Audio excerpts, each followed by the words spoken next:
Many good Formula One cars got their day in the sun, even if they weren't the benchmark in a given season. But sometimes bad luck, poor timing, or unusual circumstances combine to stop deserving machines crossing the line first. There have been some very good F1 cars that failed to win a World Championship Grand Prix, which made finalising this top 10 a challenge. To do so, we took into account many factors, including the overall level of the candidates, how close they came to winning a GP, and what stopped them succeeding. Here are the top 10 F1 cars that never won. Number 10. The Williams FW06. Best result, 2nd. Best qualifying, 3rd. Designer, Patrick Head. This was a breakthrough design for Williams. New signing and solo entrant Alan Jones was a point-scoring threat in the neat DFV-engined machine and took 11th in the 1978 Drivers' Table.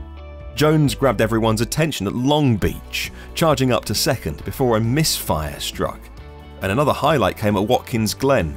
Jones qualified 3rd and finished 2nd behind Carlos Reutemann's Ferrari.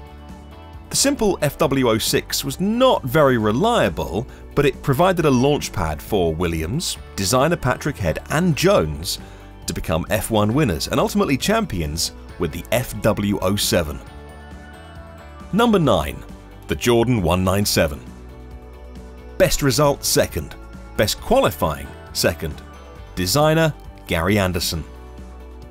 We almost picked the Jordan 191 for this list, but former Jordan designer Gary Anderson reckoned the team's 1997 contender was a better choice.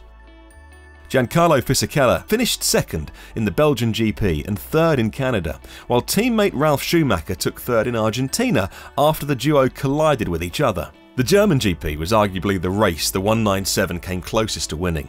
Fissy started 2nd and led after the stops, but was overcome by an inspired Gerhard Berger. Fisichella then got a puncture. Fisichella and Schumacher both did decent jobs in 1997, but both were rookies, raising the question, what could a more experienced driver have achieved in the 197? Number 8. The Lola Mark IV 4A. Best result, 2nd. Poles, 1. Designer, Eric Broadley. Not many constructors win a World Championship GP with their first design, but Lola nearly managed it in 1962. Reg Parnell commissioned Lola to build cars for John Surtees and Roy Salvadori, run under the Bowmaker Racing Team banner. Salvadori struggled and suffered poor reliability, but Surtees was competitive immediately. He took pole on the car's debut at the Dutch GP, but crashed out when the suspension broke. Chassis flex was a problem on the Space Frame car, but extra tubes were added around the cockpit during the campaign. After Zandvoort in May, Surtees scored points in the next 5 GPs, including 2 second places in the German and British GPs. At the Nürburgring, Surtees was only narrowly beaten by Graham Hill's BRM after a titanic struggle in tricky conditions. Surtees did score an F1 victory with the car, the non-championship Mallory Park 2000 Guineas, an event that included Jim Clark, Graham Hill and Jack Brabham.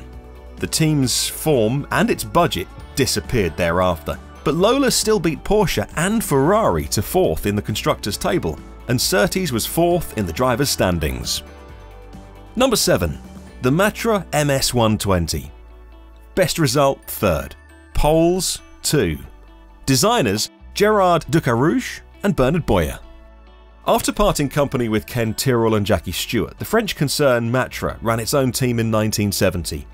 Various iterations of the MS120 were used over the next 3 seasons, and it should have been a winner. The MS120B's best opportunity came at the Prix chicane Monza, where the wailing V12 could stretch its legs. Eamon beat Jackie Ickx's Ferrari to pole and, having stayed in the slipstreaming lead pack early on, moved to the front. He looked strong there, only to accidentally remove both his visors instead of one and get hit in the face by the high-speed airflow. He lost the lead, and fuel vaporization issues meant he finished down in 6th.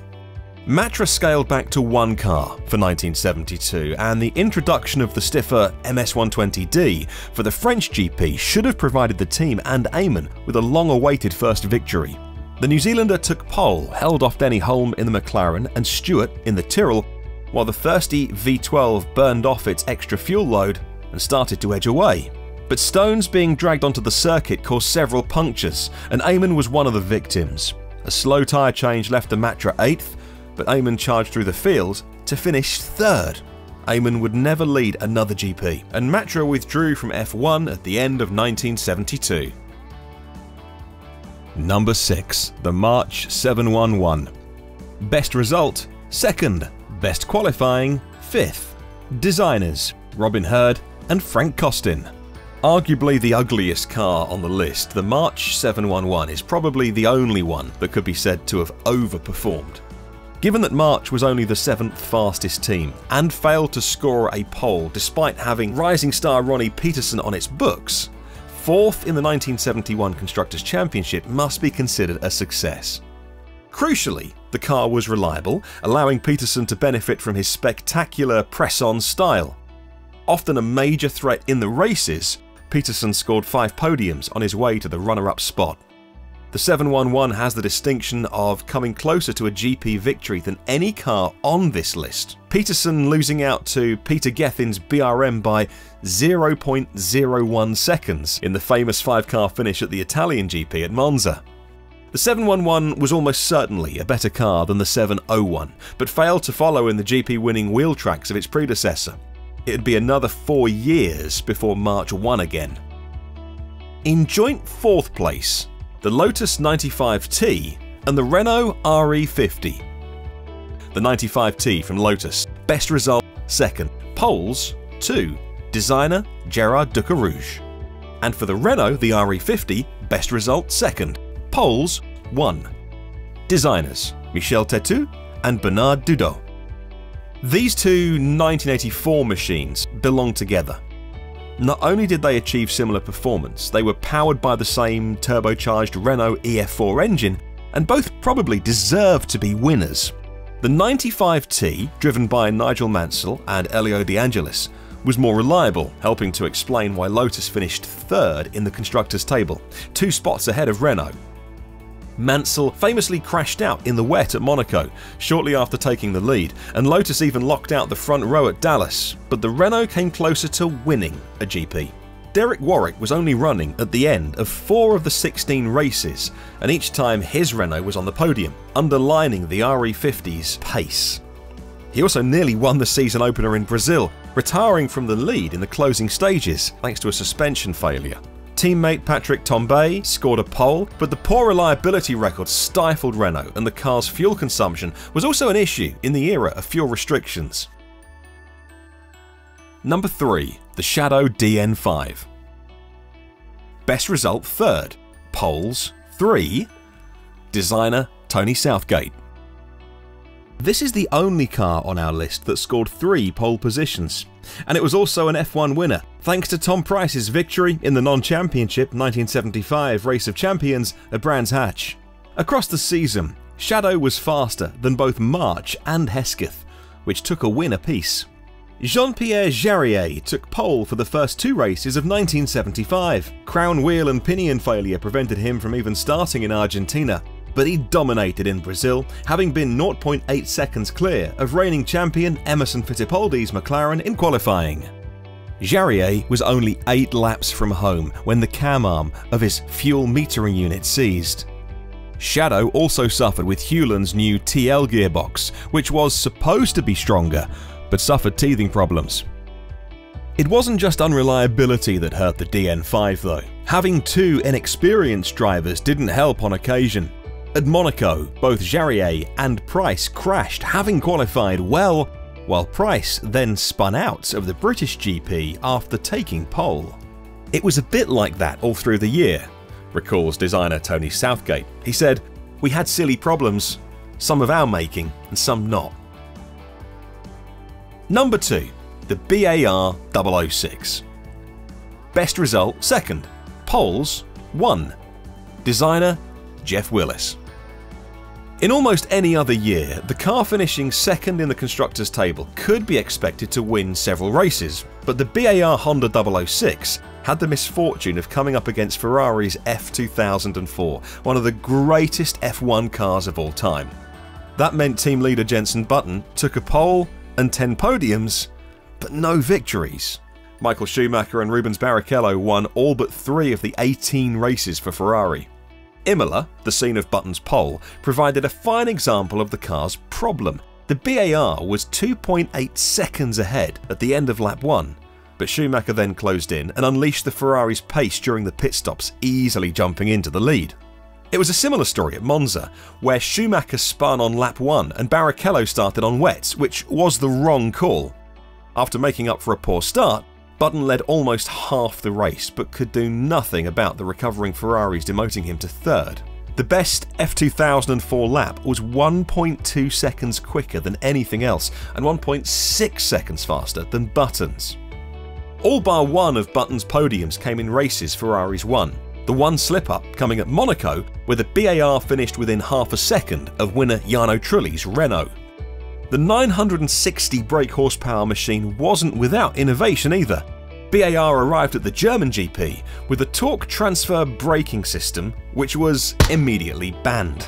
The 006 was stable under braking, forgiving and competitive at most circuits, even if it wasn't always strong off the line. It was just unfortunate to be a very good car that came up against an extraordinary one. Number 1.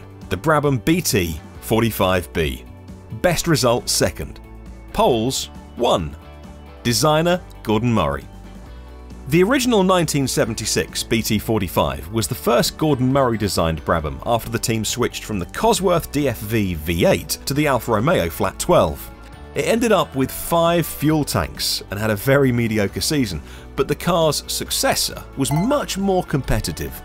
The BT45B featured engine, gearbox, suspension and aero revisions. It was still heavy and had to start with more fuel than its opposition, but it was fast. The ground effect Lotus 78 was the quickest car of 1977, but the technology wasn't yet perfected, and constant problems with the development Cosworth engines allowed others to win races, and Brabham was the 3rd fastest team of the season. Ferrari, which ended up taking both drivers' and constructors' crowns, was 4th. Brabham favourite Jose Carlos Pache put the BT45B on the front row on its debut at the 1977 South African GP. The Brazilian was then killed in a plane accident, but Penske refugee John Watson became a frontrunner thereafter, joined in the team by Hans Stuck. Watson's first chance of victory came at Monaco, where he took pole by 0.41 seconds, but lost the lead to Jody Scheckter's Wolf at the start. Watson later admitted to overdriving and retired with gearbox problems. Next time out, Watson jumped poleman Mario Andretti to lead the wet Belgian GP at Zolder, only to be hit out of the race by the Lotus on the opening lap.